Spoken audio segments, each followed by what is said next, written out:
Hey guys, it's Brandon Miniman from Pocketnow.com, and in this video we're going to take a look back at a very important smartphone called the Palm Treo 700w that some of you may remember. This device came out in late 2005, early 2006 on the Verizon wireless network, and it was a really big deal because it was the first time that Palm put Windows Mobile on one of their devices. This is a Palm device running Windows Mobile. It was totally unheard of until this device came around.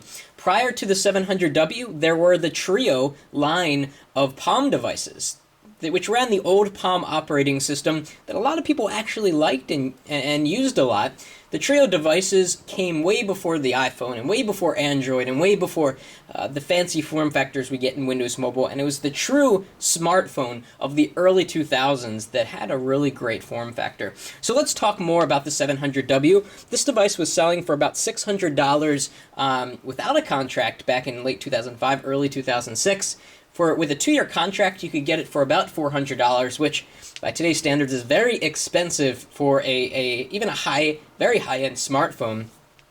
In terms of other specs, the device has a CPU clock of 312 megahertz. It's running the old Intel X-Scale processor, not too fast of a device. It also has a huge deficiency of RAM. It only has 32 megabytes. Newer devices have, 256 to 512 megabytes of RAM. It also only has 128 megabytes of ROM, so you're not going to be able to store that many files on this device.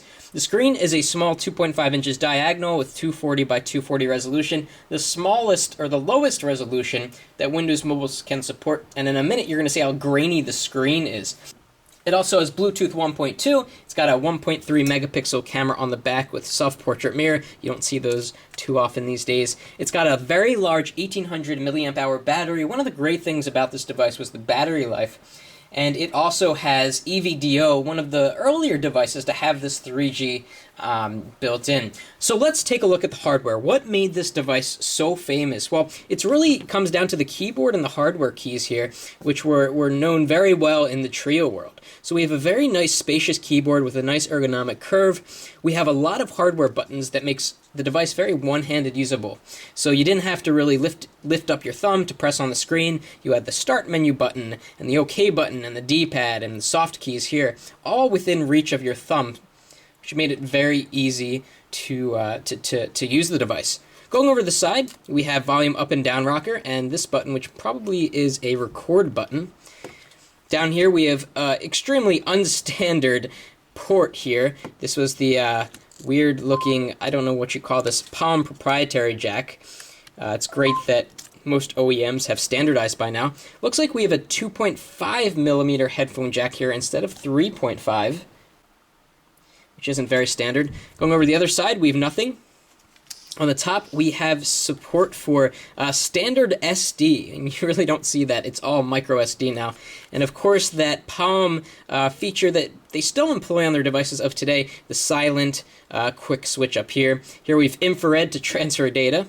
Although as mentioned, this does have Bluetooth. We have a very predominant antenna here. All antennas of today are fortunately internal. Then we have the speaker, 1.3 megapixel camera, and then the large battery back there. The stylus is actually quite nice. It is a non-collapsible metal stylus, very high quality. Fortunately, with the hardware buttons, you really didn't have to take out the stylus too much. And this device was considered to be a nice-looking, sleek device. But sort of as a comparison, let's take a look at this next to one of Palm's more recent devices, the Palm Pixie. So they've come a really long way, and what you can really tell the differences in is depth. It's really remarkable. I think you could probably stack 3 Pixies, or maybe 2.5, and reach the depth of the 700w. The 700w is a very thick device. Palm has come a long way. They still have that sort of chiclet-style keyboard, although they took away the curve here for the Pixie. And on the back, there's not many similarities. They've totally changed the design. Internal antenna, very sleek, very not sleek, and sort of crude. So let's turn on this thing and see what it's got. It's running Windows Mobile 5.0. This is the days when they called this the Pocket PC phone operating system. So we have a nice backlight here. All of the keys are backlit, and they're kind of backlit unevenly. I don't know if you can see that in the video. Let's get closer in on the screen. We're going to see this ugly, ugly Windows Mobile interface with no enhancements. And it's funny because you can take a Windows Mobile device of today and make it look like this if you disable all the home screen plugins. So let's get in here a little bit. The screen actually was very sensitive because it was recessed and because the two layers that needed to touch each other were so close together. Very sensitive screen.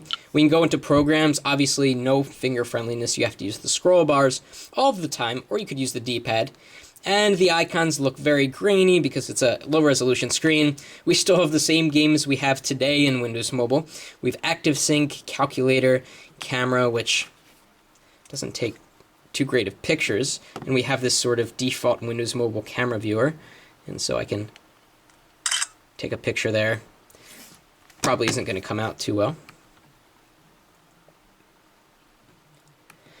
And we can exit that and continue down the line. All the stuff we still see in Windows Mobile devices of today. File Explorer, of course, we can browse your device. Going into the Windows directory takes the longest, but that was actually pretty quick. Overall, it's pretty snappy so far. It's just when you multitask, things get very slow. We have the Verizon Wireless Sync program. We have Word Mobile, which, let's try this keyboard and see how quick it is.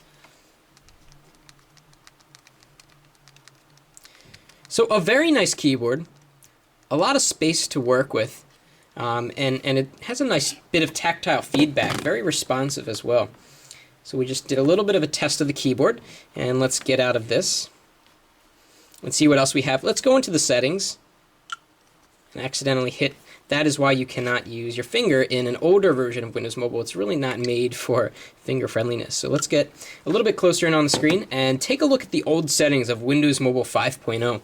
So we can customize the buttons, and there were a fair amount of buttons that you could change on the 700W, which was nice. You could launch programs without having to dive into the interface. We have keyguard, owner information, phone. This came with Microsoft Voice Command, which was actually unheard of for a device of the late 2005 era, 2006, which allows you to control the device with your voice. Today's screen, we can really have all of the standard Windows Mobile stuff there. We go into System, we get to see a little bit more about what we're dealing with. Backlight. We do not have a light sensor here, and obviously not a proximity sensor.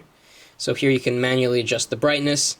At full brightness, the screen actually looks pretty good, but of course your battery life is going to suffer hugely. Let's see what else we have in here. Error reporting, standard stuff. Let's take a look at memory. We are down to 11 megabytes of RAM. If I open up another program, it's probably not going to perform very well. Forget about running something on the internet. And by the way, we've got the old version of Pocket Internet Explorer here, which did a horrible job at rendering websites. I mean, you would get extremely long scroll bars and really nothing would render very properly. So they have made improvements hugely in Internet Explorer Mobile. And going down the list, we have some other stuff. Align the screen, of course. Enable clear type, which really helps to make things look better. And we can align the screen. A lot of newer devices really don't require this, but maybe once every year or so, if that. But some of these older Windows Mobile devices really required you to align the screen. In fact, when I used this for the first time, it had been about a year, and the screen was totally out of alignment. And finally, we can go into connections. We see the standard stuff that we're used to. This device did not have Wi-Fi, it looks like. It didn't even have a connections manager, as we find in every Windows Mobile device to sort of manage all of your connections. And here we have Beam, so if you get someone else with a similar device, you could put them together and send a file over. It's pretty cool back in the day.